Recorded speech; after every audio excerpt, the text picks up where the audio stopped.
Hey guys, welcome back to We're Talking Movies. This is Cade, joined by Andrew, and today we're going to be talking about our top three most anticipated movies of 2025. Andrew, to kick this off, what is your third most anticipated movie of the year? Well, something you'll see is kind of a running theme throughout my top three is that I'm a bit jaded with blockbusters in general. So I kind of went with some maybe smaller scale projects. So number three on my list is actually Novocaine. Now, here's a perfect example of I have never hadn't heard of this movie till I saw the trailer, and then the trailer instantly got my attention. I think I saw this trailer in front of Beetlejuice for the first time, and it instantly got me very intrigued. I love the concept of everyday Joe becoming a superhero.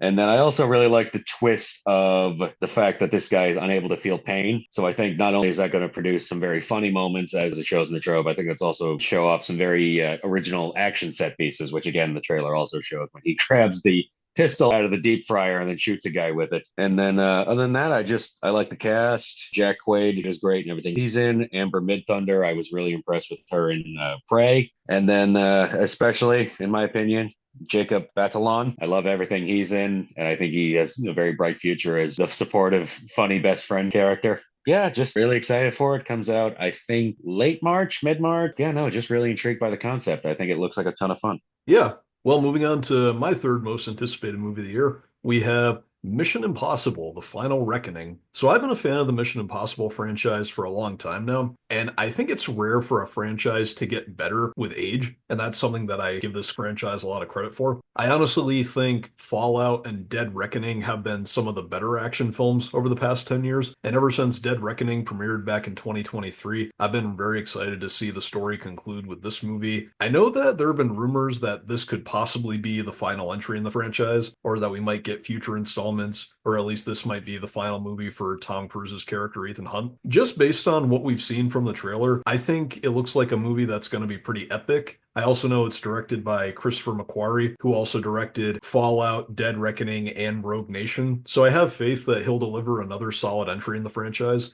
And if this is Ethan Hunt's last movie, whether he lives or dies, I just hope they do him justice. I'm also excited to see Tom Cruise's new big stunt. I think there's a good chance that this movie could turn out to be the best one in the franchise. So, yeah, it is my third most anticipated movie of the year. And a very worthy entry. I would say honestly, if we took these lists out to five, Dead Reckoning would probably be the only true blockbuster on my top five. But yeah, no, I completely agree. Mission Impossible is a franchise I'm a big fan of, and that debut trailer that came out, what was it, a couple months ago now? Definitely looks like another very fun entry in a action franchise with a lot of them. Yeah, totally. But now moving on to your second most anticipated movie of the year. Which one is that? For me, my second most anticipated movie of the year is actually one that only comes out in about 2 weeks, roughly, and that is The Monkey. Here's another example of I had no idea what this movie was until I saw the first teaser trailer.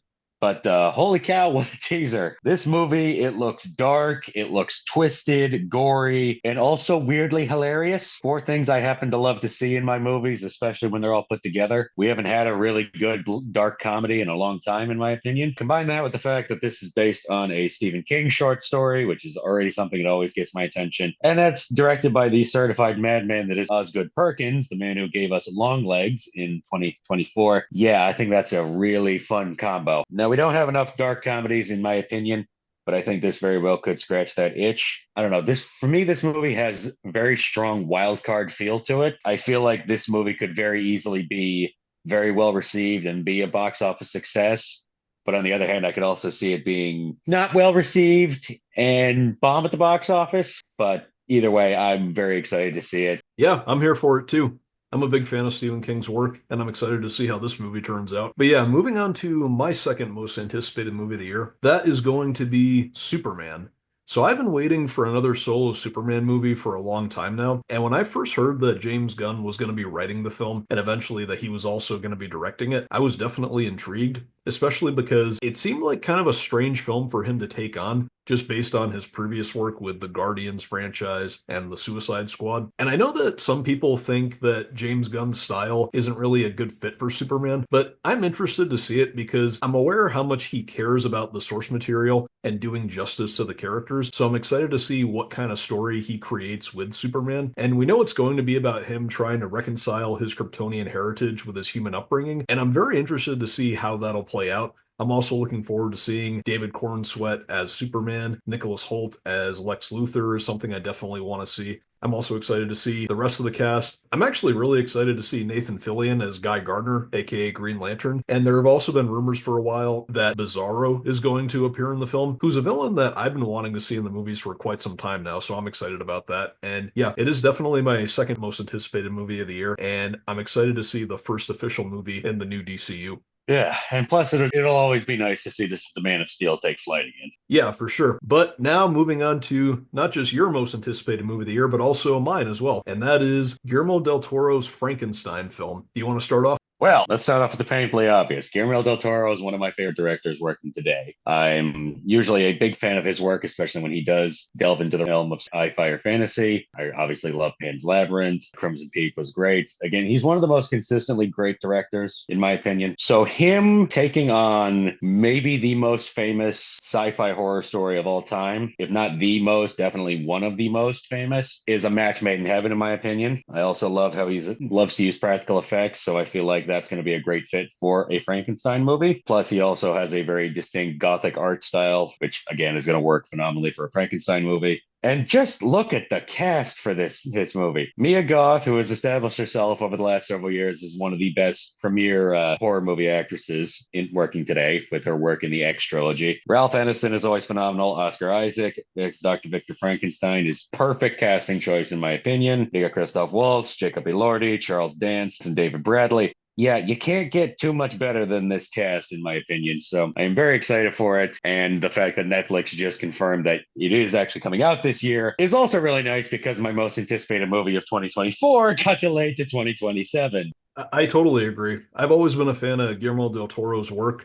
I really liked his work on the Hellboy movies. I also really enjoyed Blade 2. Like you said, Pan's Labyrinth, obviously. His version of Pinocchio from 2022, I think, was also a standout. One thing that I always appreciate about Guillermo's work is the imagination. And with a project like Frankenstein, I'm very interested to see how he makes his own version out of the story and these characters. Because, like you were talking about, for me, Guillermo del Toro is a visionary filmmaker. I think he's someone who understands both style and substance.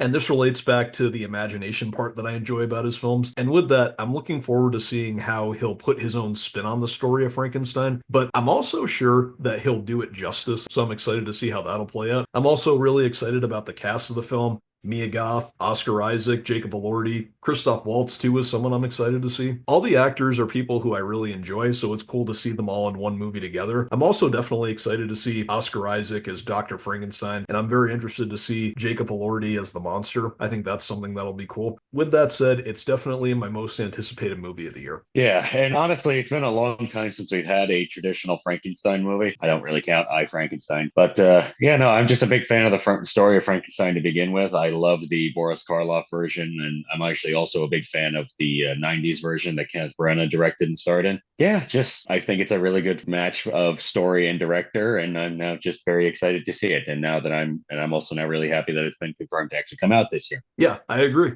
All right, guys, that wraps up our top three most anticipated movies of 2025. Thanks so much for listening. Don't forget to like and subscribe, and we will see you all again next time.